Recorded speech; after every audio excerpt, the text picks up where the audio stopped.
আসসালামু আলাইকুম। ওয়ালাইকুম আসসালাম। বাবাজি কবে আসলা? এই তো ঘন্টাখানেক আগে। শরীর স্বাস্থ্য ভালো তো? জি ভালো। শুনলাম তোমার বাবার শরীর নাকি খারাপ। হ্যাঁ একটু বেশি খারাপ।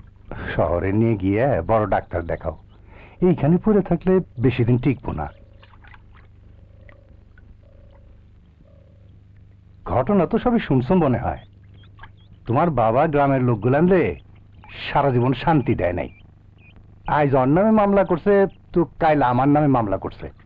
এমন করে মামলায় মামলায় নিজেও শান্তি পায় নাই, অন্য মানুষগুলোরও শান্তি দেয় নাই। ওই কানা মুক্তারের পাল্লায় পইরা তোমার বাবা সর্বশান্ত হইল। সারা জীবন তোমার বাপেরটা খাইলো, আবার শেষকালে তোমাকে বিটা বাড়িটাও বিক্রি করে নিল। আর তোমার বাবা অন্যের আঘাত করতে গিয়া সারা জীবন নিজে আহত হয়েছে বারবার।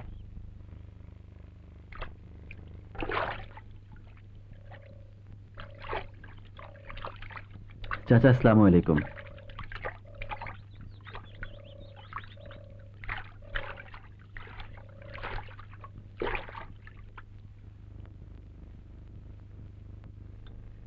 মা, বুবুরা কেউ আসে নাই? এসছিল, জুম্মা আবার চলে গেছে।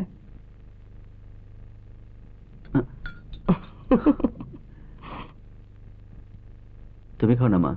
পরে খাবো, তুই আগে খেয়ে নে।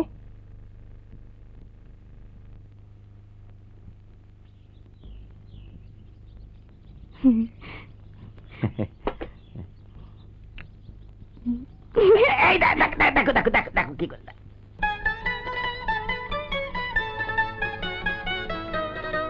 আরে আবার তুই দেয়াল উঠেছিস? নাম নাম বলছি, নাম, নেমে আয়। নাম। এই দেখ, তোর জন্য পেয়ারা এনেছিলাম, তোকে দেবো না। যা দুষ্ট। দেনা বুবু, দেনা বুবু। দেবো না বুবু, দেনা।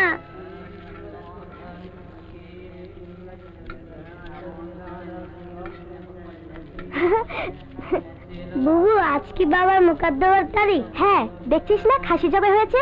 ইস, রোজ যদি মোকদ্দমার তারিখ হতো।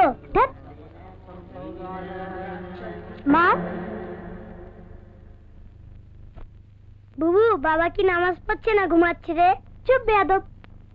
মা, তোমার ছেলে ওই দেয়াল উঠে আবার দৌড়াচ্ছিল। বিরক্ত করিস না তো। কি মজা, কি মজা। মা কিছু বলেনি, মা কিছু বলেনি।